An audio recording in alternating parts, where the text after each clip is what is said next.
Ne m'appelle pas capitaine, c'est l'histoire de deux personnes qui n'ont rien en commun.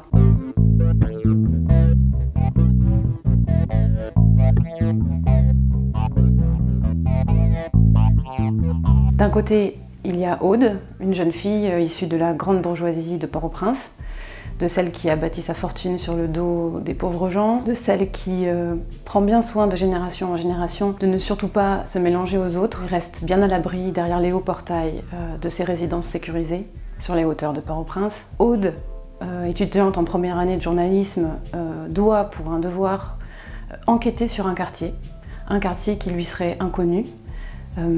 Et elle va choisir celui qui s'appelle le Morne d'Édé à Port-au-Prince, qui est un quartier en déshérence, un quartier pauvre, un quartier dont il ne reste presque qu'un seul habitant, celui qui est surnommé capitaine, qui a lui consacré toute sa vie à l'humain, à l'autre, en étant d'abord un résistant à l'époque de la dictature. Il avait pour ambition de créer une maison bleue, c'est-à-dire un lieu d'apprentissage, puisqu'il était maître d'arts martiaux, et un lieu de tissage des liens. C'est un vieil homme acariâtre qu'elle va réussir à ressusciter, en somme. Aude va donc réveiller la voix éteinte de Capitaine, et Capitaine va permettre à Aude de s'ouvrir enfin à l'autre. C'est ce chemin, cette trajectoire d'un personnage allant vers l'autre, qui est l'essence du roman. C'est l'histoire de deux êtres humains qui n'ont rien en commun et qui vont faire cause commune. Et qu'est-ce que ça signifie faire cause commune ?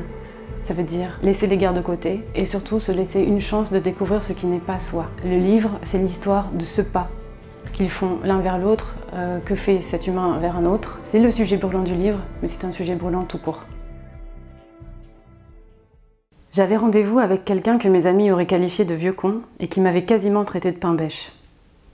Pressentais-je que s'il n'y avait pas forcément quelque chose à comprendre, il y avait peut-être quelque chose à découvrir, une variété, une différence. En une journée, dans une maison du Morne d'Édé, j'avais rencontré, au moins par fragments, plus de personnages que je n'en avais connus dans toute ma vie. Non, pas ce soir, ma chère cousine, je dois relire mes notes. J'ai rendez-vous pris dans ma tête, dans un lieu dit le Morne d'Édé, avec un vieux type qui a la bouche pleine de souvenirs.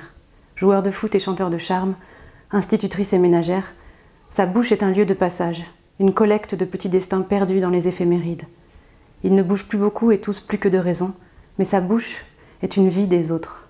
On y entend tellement de voix qu'on ne sait laquelle est la sienne propre, sauf quand monte le cri, le presque cri.